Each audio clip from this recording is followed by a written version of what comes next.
Nyo guys, oh, may nabili tayo sa Shopee guys, oh. Ayun, tire hugger guys, lalagay natin sa ating Honda Click.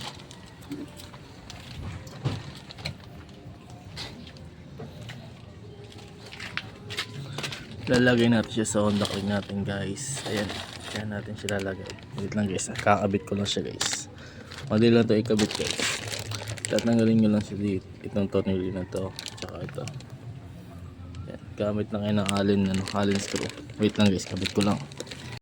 Bali guys, ang technique dito guys, kasi itong ganito na tire hugger guys is madaling mabasag. So ang gagawin nyo guys, magagawin kayo itong rubber, gumupit lang kayo dito sa interior. So ito ng interior guys, yun, pang bike itong kinuha ko eh. Tapos ito lang gagawin nyo guys, oh. Yan, lalagay nyo dyan. Yan, oh. Ayan natin yun guys, lagay nyo na siya guys. Tapos dos siya dito. Ayan, tapos maglalagay din dito guys sa ilalim. Yan, yun lang diskarte guys. Tapos magugupit ulit tayo guys para dito. Yan, yun lang diskarte guys para hindi siya madaling mabasa guys. Tapos natin siya ikabit. Ayan yung forma niya guys. Yan siya.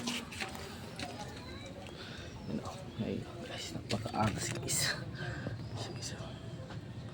Yan, dito tayo ng rubber tsaka dito.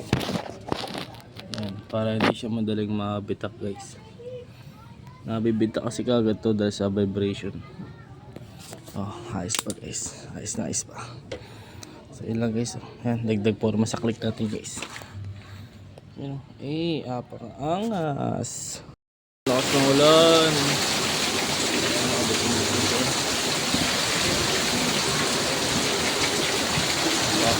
Guys, parang baba ngayon sa Metro Manila.